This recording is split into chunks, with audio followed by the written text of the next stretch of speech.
Pronto. Pessoal, pode começar? Sim? Pode. Eu vou dividir a tela e aí vocês me falem se está rolando de enxergar aqui. Tá rolando de ver? Tá. Tá? Então, joia.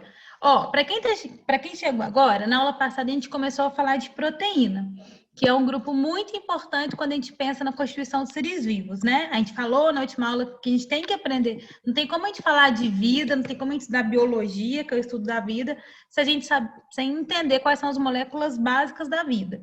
Eu sei que vocês aprenderam lá atrás carboidrato, lipídio, a gente está vendo proteína hoje, e depois a gente vai ver os ácidos nucleicos, que é DNA e RNA, que deve ser daqui umas 2 aulas. Então, o que a gente falou na aula passada, bem rapidinho, a gente falou das funções das proteínas, a gente viu que são várias funções, que proteína é muito específica, então pode ter um monte de função. E a gente viu que proteína é um polímero. Vocês lembram o que era polímero? Que era uma molécula grandona, formada por uma repetição do mesmo tipo de unidade, que são os monômeros, e que a gente aprendeu que o monômero da proteína é o aminoácido. Vocês lembram disso? Quem estava na aula lembra? Sim. Sim? Ótimo. Aí a gente viu, então, a gente aprendeu o que era o aminoácido, discutimos que existem 20 tipos de aminoácidos diferentes, que alguns deles a gente consegue produzir sozinho, que a gente vai chamar de aminoácidos naturais, mas que alguns a gente não consegue produzir, então a gente vai conseguir obter através da alimentação. Aí a gente viu que se a proteína é um monte de aminoácidos junto, eu até dei o exemplo do trem, né, que era um monte de vagão, um ligado ao outro, para um aminoácido se ligar ao outro tinha que ter uma ligação. A gente discutiu que essa ligação é a ligação peptídica, que é a ligação que acontece quando a gente une um aminoácido ao outro. A gente viu que essa ligação é uma ligação por desidratação. A única coisa que a gente tem que saber é que ele libera uma molécula de água. Lembra que o aminoácido ele é o carbono central, ligado ao grupo amina, a um grupo carboxila, ao hidrogênio e ao radical. A gente falou que são 20 radicais, 20 tipos de aminoácidos, né? E quando acontece essa ligação, então, olha lá, o grupo carboxila libera o OH, o grupo amina libera o hidrogênio. A gente já aprendeu que hidrogênio, mais outro hidrogênio, mais um oxigênio, dá H2O, que é a água que ela é liberada. Por isso que a gente chama de síntese por desidratação. Toda vez que eu vou juntando um aminoácido no outro, eu vou perdendo moléculas de água. Foi o que a gente viu na última aula. E aí, na última aula, eu parei nesse slide aqui, mostrando, então, como que eu formo uma cadeia polipeptídica. Vocês não tem que ficar decorando, porque é muito nome, mas olha só, poli vem de quê? De muito. Então, se é uma cadeia polipeptídica, é uma cadeia formada por várias ligações peptídicas. O que eu quero dizer? Eu estou fazendo um polímero, é como se fosse o trem, grandão, cheio, de vagão. Cada vagão a gente viu que seria um aminoácido e a ligação de um vagão com o outro é a tal da ligação peptídica. Tudo bem até aí? Dúvida? Não? Esse foi o resumão da aula passada. Quem estava na aula passada, rolou? Rolou. Rolou, boa. Então, a partir de agora é a novidade. E aí, gente, essa talvez seja a parte mais importante de toda a aula. Então, presta atenção que isso é muito, muito importante. Toda vez que a gente fala de proteína, a proteína ela vai ter uma forma específica. E essa forma está muito ligada à função. Toda proteína tem uma forma e a forma está ligada à função. O que significa que se por algum motivo, que a gente vai aprender nessa aula, essa proteína perder a forma, ela acaba perdendo o quê? O que vocês acham? A função. Né? Se eu acabei de falar que vou até botar aqui embaixo, para vocês já verem. Se a forma da proteína está ligada à função, se ela perde a forma, ela perde a função. Como assim, professora, forma? Uma forma tridimensional mesmo. Finge que isso daqui é uma proteína, tá? Então, ela tem esse formato, sei lá, esse aqui é um coração. Então, ela vai ter uma função. Se por um acaso acontece isso daqui, ó. Tá vendo que agora ela perdeu a forma? Se ela perde a forma, isso daqui, a função que ela exercia antes, ela não vai exercer. Um bom exemplo, imagina uma chave e uma fechadura. A chave, ela consegue abrir uma determinada fechadura. Se por um acaso você quebrar a chave, ela vai conseguir encaixar naquela fechadura? Não, então ela não vai conseguir mais ter aquela função dela, tá? Então, uma coisa que a gente tem que deixar muito claro na nossa cabeça. O que é que vai determinar, então, aquela forma da proteína? Porque a proteína, para ela ter uma função, ela tem que ter uma forma específica. Alguma coisa vai determinar aquela forma. Na última aula, a gente viu que a proteína ela é formada por uma sequência de aminoácidos. Então, essa sequência aqui de aminoácidos, olha, aqui eu tenho um aminoácido que chama lisina, que está ligado a outro aminoácido que chama lisina, que está ligado a glicina, leucina. Nossa, professora, eu tenho que decorar esses aminoácidos? Não, não tem. É que nem tabela periódica. Tem lá a tabelinha, a gente vai lá e procura, tá? São 20. Mas dependendo da sequência de aminoácidos, como se fosse dependendo da sequência de vagões de um trem, você tem trens diferentes, você tem proteínas diferentes. E a coisa mais importante que a gente tem que entender, o que vai determinar a função da proteína? A forma. E o que vai determinar essa forma tridimensional da proteína? A sequência primária, ou seja, a sequência de aminoácido. Na última aula a gente falou que toda proteína é formada por uma sequência de aminoácidos, dependendo dessa sequência de aminoácidos, eu vou ter uma forma final. Por quê? Porque a gente pode falar que é o seguinte, a gente divide, até a proteína chegar na forma final, tem várias estruturas. Então, a gente chama de estrutura primária, estrutura secundária, e estrutura terciária. Quando chega na estrutura terciária, vocês estão vendo que tem uma forma tridimensional aqui? Essa forma tridimensional já é a forma que a proteína tem. Então, de acordo com essa forma, já vai ter a função. Mas como é que eu vou saber qual é essa forma dela? Vai depender, como eu falei, da sequência de aminoácidos. Muita gente fala assim, professor, então, por exemplo, duas proteínas que têm a mesma sequência de aminoácidos, no final das contas, elas vão ter a mesma forma? Vão. E elas vão ter a mesma função? Vão. Se a sequência é a mesma, a forma é a mesma, a função é a mesma. Mas aí tem umas pegadinhas. Por exemplo, assim, imagina que eu tenho duas proteínas, vamos supor que cada proteína tem 400 aminoácidos, tá bom? Só que uma proteína vai ter 400 aminoácidos, vai ser 100 aminoácidos do tipo A, 100 aminoácidos do tipo B, 100 aminoácidos do tipo C e 100 aminoácidos do tipo D. Beleza. A outra vai ter, assim, 100 aminoácidos do tipo E, 100 do F, 100 do G e 100 do H. Tá vendo que os aminoácidos das duas são diferentes? Elas até podem ter a mesma quantidade de aminoácidos, 400 cada. Mas se os aminoácidos são diferentes, não tem jeito. Então, para elas serem iguais, não basta ter a mesma quantidade, mas tem que ter o mesmo tipo. E eu vou dar um outro exemplo ainda para vocês verem como é legal. Finge que tem 3 aminoácidos, o A, o B e o C, tá? Então, tem duas proteínas. A proteína 1 tem 2 aminoácidos A, tem 2 aminoácidos B e tem 2 aminoácidos C. Em qual sequência? AA, BB, CC. Tudo bem? A segunda proteína, O, ela também tem 6 aminoácidos, sendo também 2 As, 2 Bs e 2 Cs. Só que a sequência vai ser ABC, ABC. Gente, eu tenho duas proteínas com sequência diferente. Uma é AA, BB, CC. A outra é ABC, ABC. As interações vão ser diferentes, que no final das contas vai gerar uma forma diferente, que no final das contas vai gerar uma proteína diferente, uma função diferente. Então, o que determina a função daquela proteína é a forma. E o que determina, então, a forma daquela proteína? A sequência de aminoácidos. Ficou claro isso ou não? Abre o microfone aí e conversa comigo. Deu para entender? Ficou, deu. Deu? Ótimo. Oh, Aí, pode dizer, então, o que é a estrutura terciária? É essa forma final que ela tem. Professora, então, e a secundária? Quando ela vai chegando nessa forma. Sabe um exemplo legal? Telefone. Todo mundo aqui já deve ter tido aqueles telefones de fio, sabe? Quando aquele telefone a gente estica, é como se fosse a estrutura primária. Sabe aquele telefone de fio preto? Aquele de casa? Quando a gente estica, é como se fosse estrutura primária. É linear, tá retinho. Aqui tem a sequência de aminoácidos. Um monte de aminoácidos estão ligados no outro. Quando a gente solta, ele não fica tipo uma hélice, que nem espiral de caderno? Não fica? Aquilo ali seria a estrutura secundária. Ele começa a enrolar. Quando ele tá todo embolado, que geralmente você vai atender, você vai puxando e vai tentando desembolar. Sabe quando ele tá todo emboladão? Aquilo ali seria a estrutura terciária. Seria a forma final da proteína que tem a função. Existem alguns casos até que existe a estrutura quaternária. Como é que seria a estrutura quaternária de uma proteína? Quando eu tenho mais de uma cadeia polipeptídica, é como se fosse mais de um fio de telefone. Imagina que são 2 telefones na sua casa, mas está um do lado do outro. Os fios embolaram dos 2. Se você tem uma proteína que é formada por mais de uma cadeia polipeptídica, aí nesse caso a gente fala que tem estrutura quaternária, tá? Mas normalmente a gente para na terciária mesmo, é a que tem a forma. Ô, então, professora, olha só, fala. mas isso aí chega no cromossomo? Não, então, eu vou te falar. Isso daí, por enquanto, a gente está falando só de proteína. Proteína é alguma coisa que a gente produz a partir da sequência de aminoácidos. Daqui a pouco eu vou te falar do cromossomo, combinado? Falo nessa aula.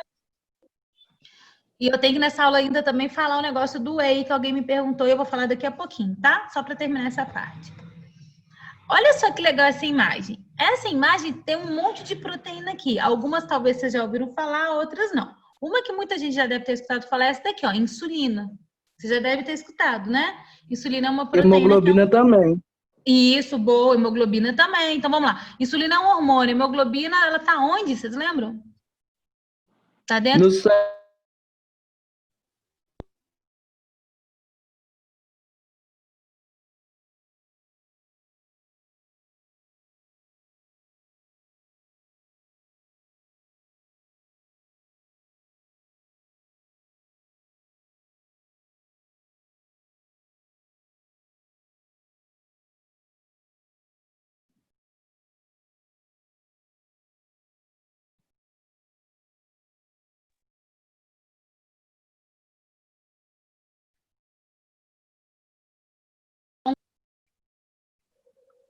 Vocês conseguem ver? Vocês estão aí? Sim. Sim. E se tem uma forma diferente, obviamente, cada um vai ter uma função diferente. Então, não esquece isso. O mais importante de proteína é essa história. Cada forma determina uma função, tá? Aí a proteína ela pode ser feita só de aminoácido, então a gente chama de proteína simples. Então, é um monte de aminoácido. E existem algumas proteínas que são proteínas conjugadas. O que é isso? Porque além de aminoácido tem outra coisa. Quando vocês aprenderam lá com o Fernando lipídio, vocês aprenderam HDL e LDL, que é tipo de colesterol? Vocês lembram disso ou não? Eu lembro, não tem Lembra? O HDL e o LDL são lipoproteínas. O que significa isso? Tem aminoácido, que é da proteína, mas também tem lipídio. Então, só para vocês saberem, a proteína ela pode ser simplesmente feita só de aminoácido, AA seria aminoácido, então é uma proteína simples, mas se tiver conjugada ela carboidrato, se tiver conjugada ela lipídio, a gente vai chamar de uma proteína conjugada, por exemplo, uma lipoproteína, tem proteína e tem lipídio. Uma glicoproteína, tem proteína e tem carboidrato. Essa aqui é a parte que eu queria chegar. Olha só que legal. Alguém aí me falou, que eu não sei mais quem que foi, e lembra da hemoglobina. Então, aqui tem hemoglobina, tá? Então, a hemoglobina é uma proteína que tem uma importante função, que é transportar os gases lá no nosso sangue, né? Ele está dentro da hemácia e vai transportar os gases. Você está vendo que para essa proteína ser formada, eu tenho que ter uma sequência, né? Então, o que vai determinar a forma da... Deixa eu tirar isso daqui. Vocês estão vendo isso aqui, né? O que vai determinar a minha função da proteína é a forma que ela tem, a forma tridimensional. E como a gente falou no início da aula, o que determina a forma? A sequência de aminoácidos, tanto o número de aminoácidos quanto os tipos, principalmente a sequência. A pergunta da aula, e que alguém me fez aí. Tudo bem, meu organismo vai começar a produzir uma proteína. Eu vou produzir, por exemplo, aqui, ó, hemoglobina. Como é que o meu organismo vai saber a sequência? Como é que ele vai saber qual é o aminoácido que ele tem que colocar? Porque se ele colocar um aminoácido errado, imagina, ele está construindo o trem. Se ele colocar um vagão errado ali, vai mudar toda a sequência, não vai? E se muda a sequência, a gente viu que não vai mudar a forma, e se mudar a forma, não muda a função? A proteína, ela pela... tem... Será que é pela adenina, timina, guanina e citosina que vai indo? Isso, boa. Quando você fala... Quem está falando comigo? Pedro, quando você fala assim, adenina, timina, citosina e guanina, na real, Pedro, você está me falando a sequência de nucleotídeo que são moléculas que estão presentes aonde? Lá no meu DNA. Então, olha que legal. A informação, todo mundo sabe aqui que DNA é informação genética, não é?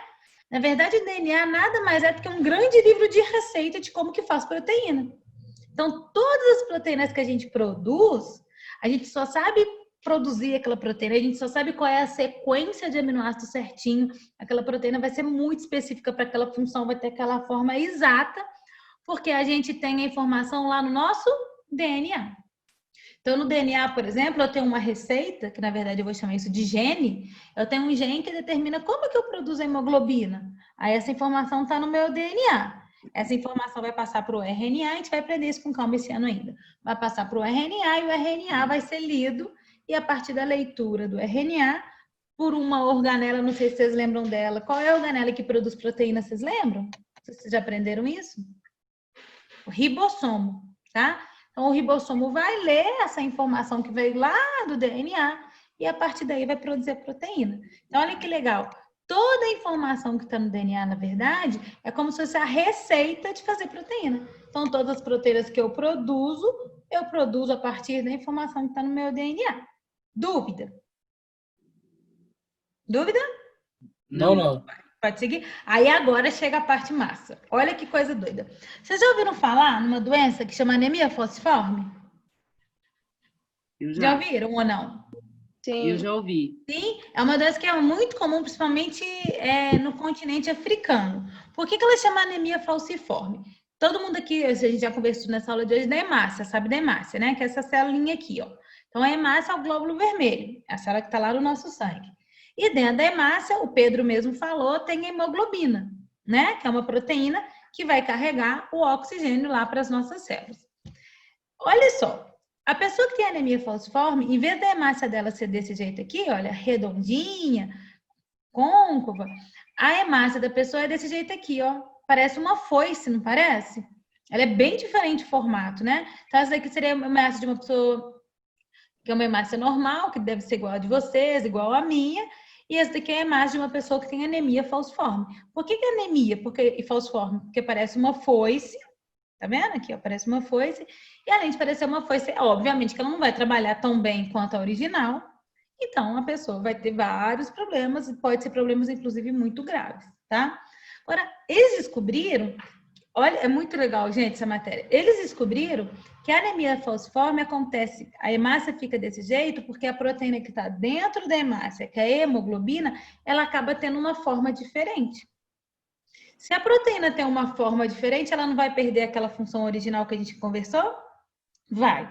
Então, aí eles começaram a pensar, por que tem gente que produz a proteína na forma clássica, e aí a hemácia fica bonitinha e funciona bem, e por que tem gente que produz essa proteína, essa hemoglobina, de uma maneira diferente, que vai dar uma forma diferente, que a hemácia parece que é uma foice.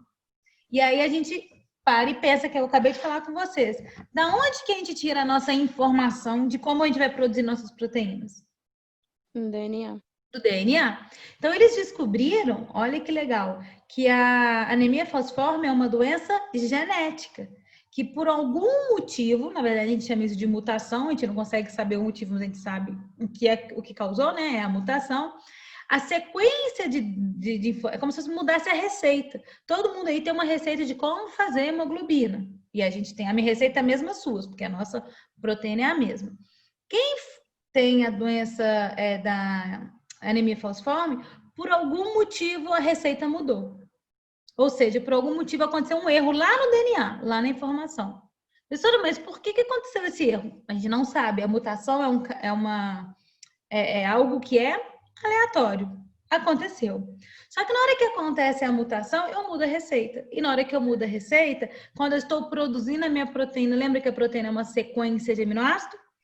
Eu coloco uma sequência diferente. E, cara, é uma sequência, assim, é quase igual, é uma coisa diferente só. Olha como é específico. Acompanha aqui comigo.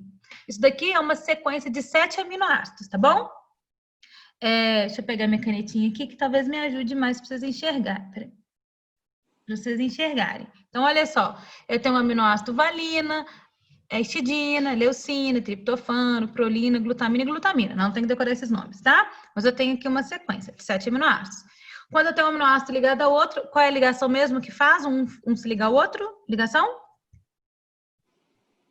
Viu na última aula? Ligação? Peptídica. Peptídica. Boa, quem falou aí, parabéns. Ligação peptídica. Então, tem um monte de ligação peptídica ligando um aminoácido ao outro. Jóia. Isso aqui é a estrutura primária, linear. Aí, da estrutura primária vai para a secundária, que é aquela meio, como eu falei, em espiral, e aí chega na estrutura terciária, que é essa aqui, que já tem uma forma definida. E nesse caso ainda chega na estrutura quaternária, porque eu vou juntar mais de uma cadeia polipeptídica. Ok, mas essa daqui então seria a estrutura final. Dá uma olhada aqui do lado. Se você olhar aqui, olha, a gente tem a sequência. O número 1 é o mesmo, o número 2 é o mesmo, o número 3 é o mesmo, o número 4 é o mesmo, o número 5 é o mesmo. Olha, o 6 é diferente. Vocês conseguem ver que o 6 aqui é uma glutamina. O 6 aqui é uma valina. E o 7 é glutamina e o 7 é glutamina. A única diferença na sequência... E, gente, aqui eu estou mostrando 7 aminoácidos. Aqui está falando de 400 aminoácidos, tá? A única diferença é um aminoácido. Imagina que é um trem com 400 vagões e tem um vagão só diferente na sequência. Mas também, Sabe o que vocês usou muito gás. Sabe o que vai acontecer? Naquela mangueira grossa. Quando a sequência é diferente, a gente acaba gerando uma forma diferente. E se eu gero uma forma diferente, eu acabo gerando... Alguém está com o microfone aberto aí, gente. E aí eu acabo gerando uma proteína diferente, com uma opção diferente. Deu para entender? Então, olha que doideira. Uma doença grave, que pode levar o indivíduo à morte, que é porque ele vai produzir as hemácias de uma maneira diferente. Que arruma. Se dá por uma diferença de apenas um único aminoácido na sequência daquela grande quantidade de aminoácidos. Então, é uma doença genética. Geralmente, quando a gente produz proteínas diferentes, por que a gente está produzindo diferente? Porque a receita está diferente. Então, se a receita está diferente, aconteceu alguma coisa lá no meu DNA. A minha sequência de nucleotídeo que o Pedro falou, e adenina, guanina, timina, isso é sequência de nucleotídeo. E aí, se eu mudo a informação, eu acabo, no final das contas, mudando o produto final, que é a proteína, e aí eu acabo gerando uma forma diferente, perco a função inicial, e aí eu acabo tendo um problema. Ficou claro? Sim ou não? Sim. Ficou assim. Deu para entender? Ficou? Deu para entender? Então, se deu para entender, agora é a parte mais legal da aula, que é a hora que a gente vai... Estou aqui de olho no tempo. Que é a hora que a gente vai começar a colocar em prática isso. E aí é um monte de aplicação da nossa vida. Vamos lá. Primeira coisa. A proteína tem algumas propriedades. Como assim? Algumas coisas que são específicas de proteína e a gente vai conversar aqui, que é importante a gente saber. A primeira coisa delas é a tal da especificidade. Eu falei tanto disso aqui, mas eu vou falar de novo. Cada proteína é específica para uma função. Se eu tenho uma proteína que é esse coraçãozinho aqui, ele vai ter a função do coraçãozinho. Ah, mas eu tenho uma outra proteína agora que é essa borracha aqui. Ele pode exercer essa função? Não. Aqui vai exercer uma função, aqui vai exercer outra função. Porque a gente discutiu um monte de vezes nessa aula que a forma está ligada à função. Se eu mudo a forma, eu tenho uma outra função. Tá certo? Então, a forma é muito importante. Aí, se por algum motivo essa proteína ela perder a forma, o que vai acontecer com ela? O que vocês acham? Se a proteína perde a forma? Perde a função. Perde a função. E aí a gente vai chamar, quando a proteína ela perde a forma, a gente vai falar que essa proteína ela ficou desnaturada. Essa palavra é muito importante, anota aí no caderno, tá? Desnaturação. O que é desnaturação proteica? Por algum motivo, essa proteína perdeu a forma original. Tá vendo que essa proteína tinha essa forma aqui, ó? Meio, sei lá, comprida, meio arredondada. Essa era a forma dela. Então, essa aqui é a forma original, e essa forma original estava relacionada à sua função. Por algum motivo, que eu vou explicar quais podem ser esses motivos, quais podem ser, ela perdeu a forma. Se ela perde a forma, a gente fala que essa proteína ela foi desnaturada. Significa que ela perdeu a forma original. A proteína desnaturada vai funcionar bem? Não vai funcionar bem. Professora, essa proteína ela pode voltar à forma original? Às vezes sim. Às vezes a gente chama isso de renaturação. Pode ser que ela volte, mas pode ser que ela não volte. E se ela não voltar, já era. Perdemos a proteína. Então agora, olha lá. Se perde a forma, perde a função. É aquilo que eu falei. Vamos supor que essa aqui é a proteína original. Aí ela foi e perdeu a forma. Ficou desse jeito. Vixe, desnaturou. Se ela desnaturou, já era. Perdeu a função. Olha lá, ó, destrói a função biológica da proteína nativa, da proteína original. Se eu conseguir, de alguma maneira, renaturar essa proteína, o que é isso? Se eu conseguir que ela volte para a forma inicial, ela vai voltar a ser funcional. Ela vai voltar a ter a sua função. Só que normalmente isso é irreversível. Se é irreversível, significa que se desnaturou, já era, você perdeu aquela função da proteína. E como é que a gente pode desnaturar uma proteína? Olha, um monte de jeito que a gente pode desnaturar, e eu tenho certeza que um monte desses jeitos aí, todo mundo já deve ter feito algum deles na vida. Um jeito de desnaturar a proteína é através da temperatura. Quando a gente aumenta demais a temperatura ou diminui demais a temperatura ótima daquela proteína, a gente vai desnaturar. O que é a temperatura ótima? Cada proteína tem uma temperatura ideal para ela trabalhar. Então, por exemplo, as proteínas do nosso corpo. Temperatura ótima das proteínas do nosso corpo é em torno de 36 graus, que é mais ou menos o quanto que é a temperatura do nosso corpo, concorda? Então, elas estão super adaptadas, seleção natural. As proteínas que estão aqui trabalhando com a gente têm a temperatura ótima de 36 graus. O que será que vai acontecer se eu diminuir muito essa temperatura ou se eu aumentar muito essa temperatura? Se eu diminuo ou se eu aumento, eu vou alterar na configuração lá das partículas daquela molécula e isso pode gerar uma alteração na forma. Se altera a forma, desnatura, perde a função. Então, jeitos que a gente consegue perceber muito fácil como que a temperatura consegue desnaturar uma proteína.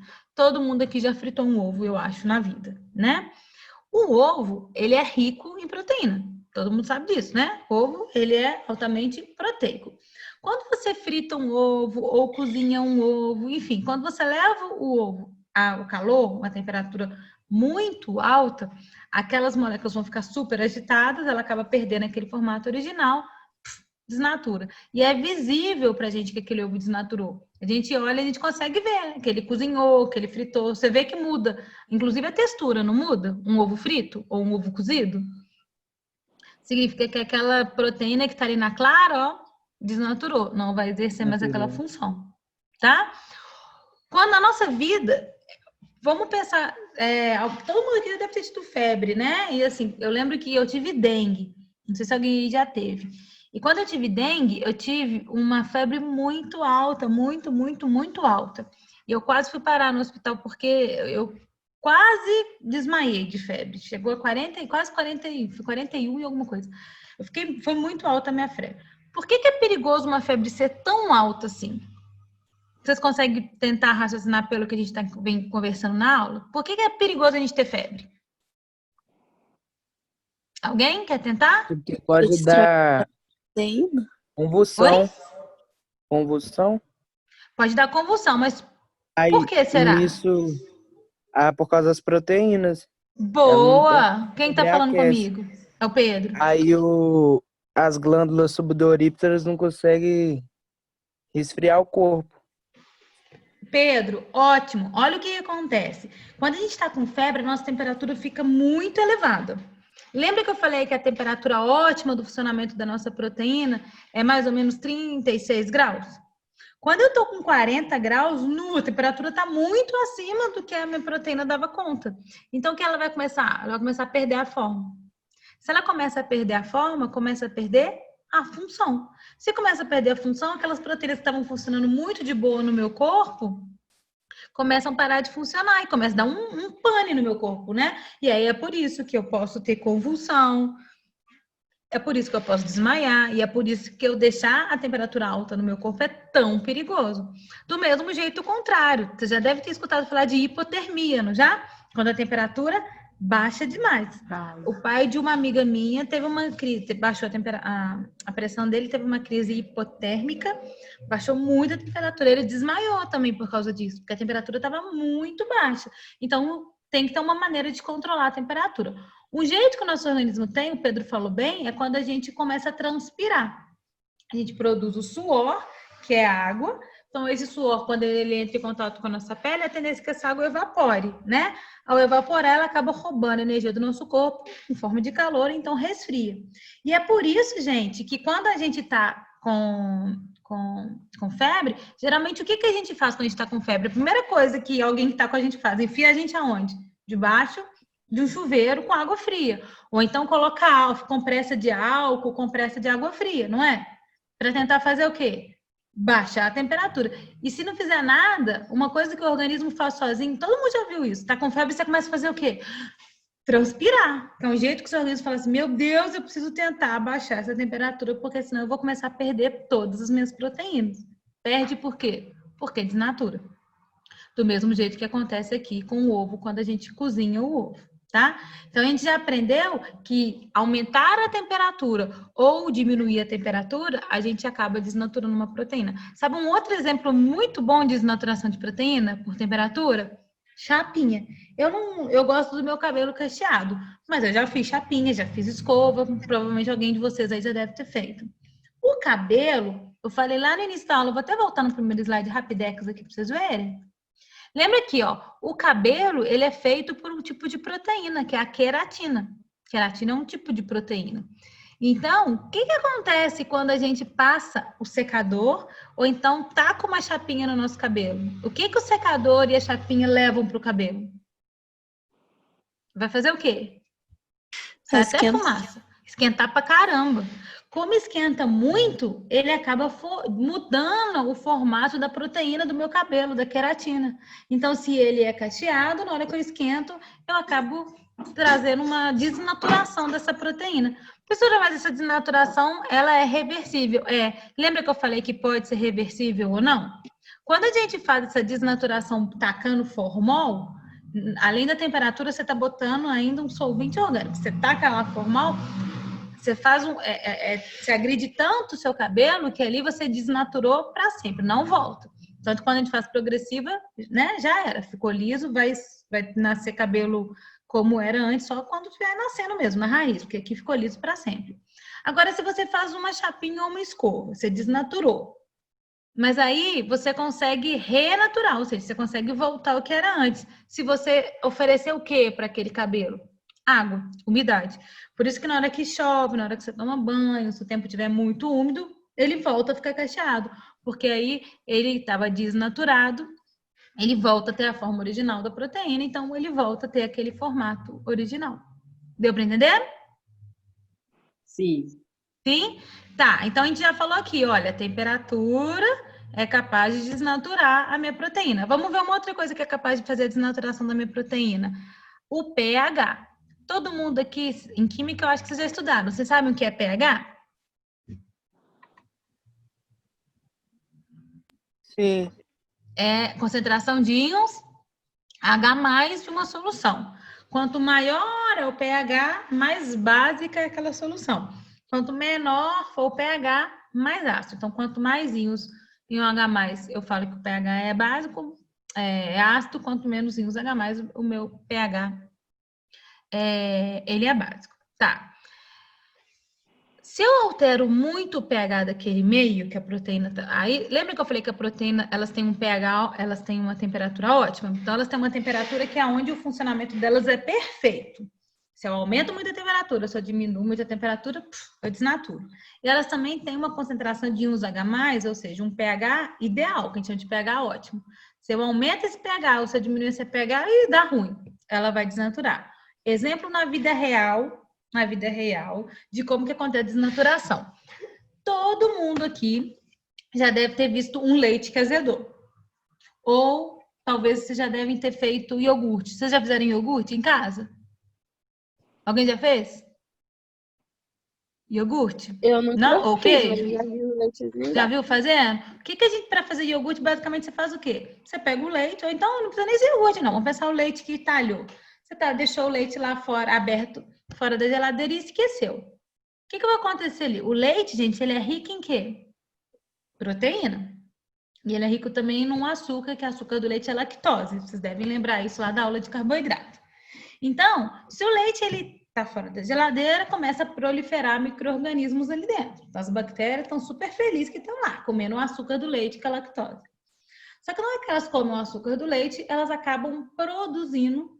Elas vão fazer o que a gente chama de fermentação lática, a gente vai aprender isso mais para frente, e o resultado da fermentação lática é a produção de um negócio que a gente chama de ácido lático. É ácido. Você tem um leite cheio de proteína que estão acostumados num determinado pH. Você começa agora a deixar esse ambiente cada vez mais ácido, você está aumentando a concentração de íons H+. Aquela proteína ela vai ficar estável? ela começa a desnaturar. Vocês já viram que o leite, quando ele tá azedo, não muda a consistência dele? Ele não fica mais grumoso? O iogurte, se você tem o leite e aí a partir do leite você vai fazer iogurte. Vocês já viram que o iogurte ele tem uma consistência diferente? Porque o iogurte nada mais é do que o quê? A proteína do leite desnaturado. Quando o leite azeda, na verdade, a proteína do leite que está ali foi desnaturada.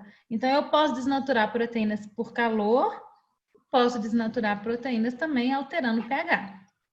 O outro jeito de desnaturar, e aí também é um jeito massa da gente falar, porque todo mundo aqui já deve ter feito na vida, é por ação mecânica. Essa imagem aqui, ó. Vocês já fizeram bolo. Todo mundo aqui já deve ter feito bolo na vida. E quando a gente faz bolo, já ouviram falar assim, vamos bater clara em neve. Vocês já ouviram falar essa expressão de clara em neve? Sim ou não? Já. O que é a clara? Acabei de falar. É uma parte do ovo que é rica em proteína. Na hora que eu estou batendo, eu estou agitando aquela proteína muito. Eu estou agitando.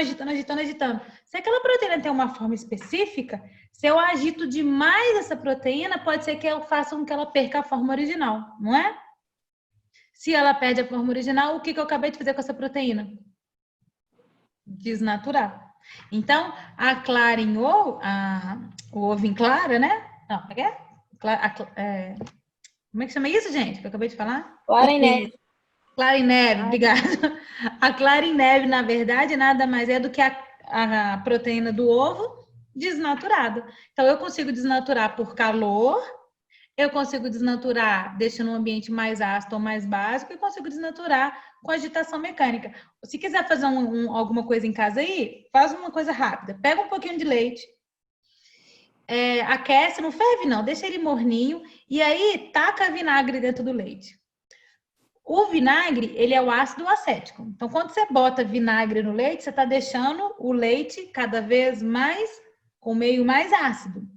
Lembra que eu falei que a proteína ela tem um pH ideal? Um pH ótimo? Se você começa a mudar muito o pH, vai acontecer o que com a proteína do leite? Desnaturar. Se você fizer isso em casa, você vai ver que vai começar a formar uns gruminhos. Então, é um jeito que você pode. Quer fazer queijo em casa? Tipo aqueles cottage da vida, sem graça, mas quer fazer? É isso. Pega leite mono, taca vinagre. Porque você vai alterar o pH do meio, fazendo com que aquelas proteínas fiquem desnaturadas. Foi? Tranquilo? Foi. Foi. E aí, para terminar a aula, eu vou terminar com essa pergunta. E essa pergunta vai ajudar a responder a pergunta da aula passada que eu não esqueci, mas eu precisava dessa aula para responder. Então, na aula que vem, a gente vai começar respondendo essas duas perguntas. A primeira é a seguinte: suplementação de colágeno funciona? Não sei se vocês já ouviram falar. Muita gente fica falando que vale a pena tomar colágeno. E é caro pra caramba. E aí eles falam o seguinte, olha, por que é importante tomar colágeno? Porque colágeno é uma proteína importante para a formação da nossa pele. Quanto mais colágeno, mais resistente vai ser minha pele. Então, é a fonte da juventude, né? Não vai cair, não vai dar ruga, então vou tomar colágeno. Tem uma amiga minha que gastou uma grana comprando colágeno. Por quê? Ainda conversou comigo, não, funciona, não sei. Então, será que, primeira pergunta, tomar colágeno me ajuda? Aí eu vou fazer uma outra pergunta junto. São 3 perguntas, eu quero que vocês pensem para a próxima aula. Vamos supor que eu vou comer um ovo, tá? E aí eu quero comer o ovo simplesmente porque eu quero obter proteína ali. Porque é um alimento muito proteico, o ovo, não é? E aí, quando eu como ovo, na verdade, eu quero os aminoácidos. Lembra que a gente falou que tem aminoácidos que são essenciais que eu preciso obter pela alimentação? Vocês lembram disso? A gente até falou do arroz com feijão, que é importante. Sim. Então, é importante te comer uma comida rica em proteínas para a gente conseguir obter nossos aminoácidos. Aí, vamos supor que eu tenho 2 opções. Eu posso comer o ovo cru ou eu posso comer o ovo cozido. Esquece que pode ter bactéria. Pensa só na questão do valor proteico. Será que para mim é melhor eu comer o ovo cru, porque no ovo cru a proteína está viável? Porque você concorda que no ovo cozido a proteína vai estar desnaturada? Concorda? Sim? Sim. Será que é melhor comer o ovo cru do que o ovo cozido, então? Porque no ovo cru a proteína está viável, tá? Inteira. No ovo cozido desnaturou, deu ruim. Será que faz diferença? Essa é a pergunta. Segunda pergunta. no mesmo raciocínio, né? A mesma coisa, será que é melhor comer uma carne mal passada do que uma carne bem passada? Porque uma não está desnaturada, a outra tá? É a mesma coisa. Aí outra pergunta, vale a pena fazer suplementação de colágeno? Vale a pena eu tomar essa proteína para eu começar a produzir mais desse tipo de proteína no meu rosto? E a última pergunta, para terminar, que me fizeram na última aula. Tem muita gente que vai para a academia e consome o whey, que na verdade é um suplemento proteico. Quem já tomou whey sabe que você ainda pode comprar. Tem o whey normal e tem o whey hidrolisado, né? Você vai escolher um dos dois lá. O hidrolisado geralmente é mais caro e você toma o whey. Para que você toma o whey? Para você aumentar o seu consumo proteico. Então, a pergunta que me fizeram é isso. Vale a pena tomar whey? Aí eu vou responder na próxima aula, do mesmo jeito que eu vou responder, vale a pena tomar colágeno? Do mesmo jeito que eu vou responder, é melhor comer uma proteína funcional do que uma proteína desnaturada? Ou tanto faz, tá? E ainda tem uma quarta pergunta, isso que é óbvio, muitas perguntas. E tem uma quarta pergunta que não tem nada a ver com essa aula, mas que eu fiquei de responder e vou responder na aula que vem, perguntando se tem alguma... Essa eu acho que eu até consigo responder agora, em 2 minutinhos. Que alguém me perguntou se tem alguma relação de tomar whey e ter problema de impotência sexual. Foi isso que me perguntaram na última aula, se eu não me engano? Quem perguntou tá aqui? Nessa aula de hoje?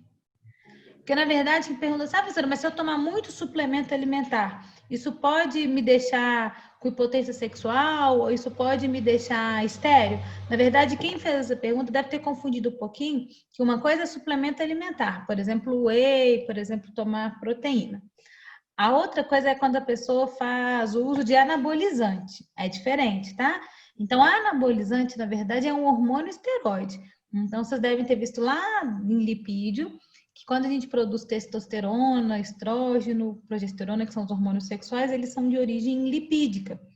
E aí, existem algumas estratégias de simular esses hormônios, então a gente chama de hormônios esteroides, né, e anabolizantes, porque eles vão aumentar a nossa construção de massa magra, ou seja, eles vão fazer com que a gente produza mais músculo.